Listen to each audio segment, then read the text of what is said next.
Waduk Gondang di Lamongan menjadi salah satu destinasi favorit para wisatawan saat berkunjung ke Kabupaten Lamongan yang dikenal dengan sebutan Kota Soto. Di balik pesona keindahan alamnya, waduk yang berjarak sekitar 19 km dari arah Babat, Lamongan ini ternyata menyimpan sejumlah cerita yang mungkin belum diketahui oleh banyak orang. Secara administratif, wilayah waduk ini berada di dua kecamatan, yakni Kecamatan Sugio dan Sambeng. Di Kecamatan Sugio, waduk ini meliputi Desa Gondang Lor, Desa Deket Agung, Kali Tengah, Daliwangun, dan sebagian Desa Sidorjo.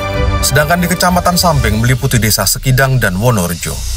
Di wilayah Waduk Gondang juga terdapat sungai yang dulu pernah ada dan sekarang hilang dari peta.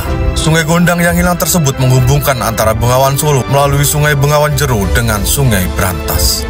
Berdasarkan data peta yang dipublikasikan pada Oktober 1811, dapat ditarik kesimpulan bahwa keberadaan sungai penghubung tersebut sebenarnya masih ada hingga akhir abad 18 Masehi. Jika dilihat dari peta lama tahun 1811, keberadaan sungai itu masih ada atau tergambar dalam peta tersebut dengan nama Sungai Gondang. Hal senada juga dikatakan oleh pemerhati budaya Lamongan, bahwa jika sungai yang hilang tersebut adalah Sungai Gondang yang dulunya menjadi penghubung antara Bengawan Solo dengan Sungai Brantas melalui Bengawan Jero. Lokasi sekitar Waduk Gondang merupakan sebuah lembah dari perbukitan kapur. Di tempat inilah mengalir Sungai Gondang yang ramai dilalui oleh perahu-perahu pengangkut barang dagangan dari pedalaman ke muara pantai utara di sekitar Leran dan Gresik.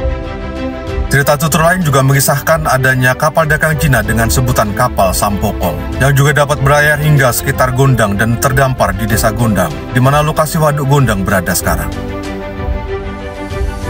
Terlepas dari soal ketepatan tutur tersebut, satu hal yang perlu dicermati adalah keberadaan Sungai Gondang yang hari ini hanyalah sebuah aliran sungai kecil dengan lebar tak lebih dari 5 meter dan kedalaman maksimal 2 meter, yang saat musim penghujan kerap meluap di jalan sekitar desa.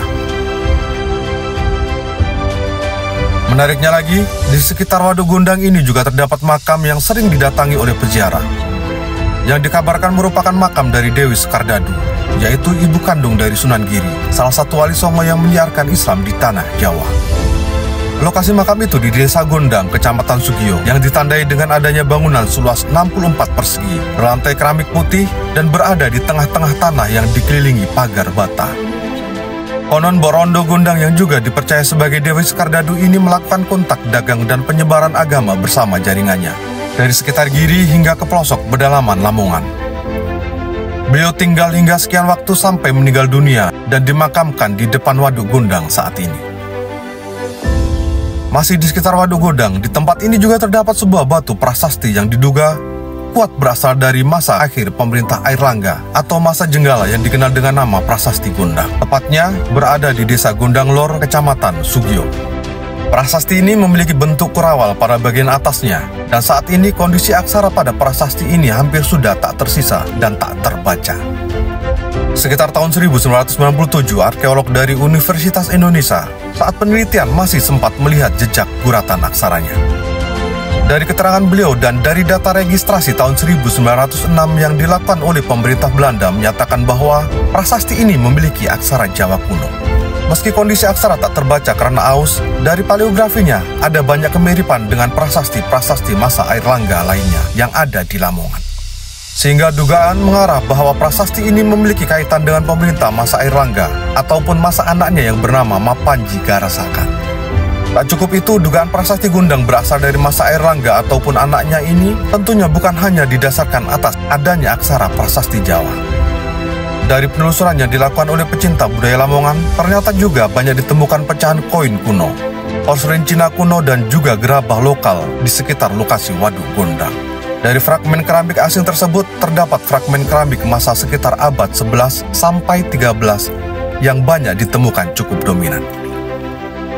Dari temuan-temuan yang disebutkan di atas menunjukkan jika desa dan Sungai Gondang yang hilang ini dulunya adalah sebuah pusat perdagangan di masa lalu. Dan berdasarkan data yang dihimpun sebelumnya, Sungai Gondang ini juga ramai dilalui oleh perahu-perahu yang mengangkut barang dagangan dari pedalaman ke muara pantai utara di sekitar Leran dan Gresik. Dengan kondisi ini menjadi wajar jika pada masa abad 10 hingga sekitar abad 15, Desa Gondang dan Sungai Gondang yang hilang menjadi pusat perdagangan masa kuno di wilayah pedalaman Kota Lamongan.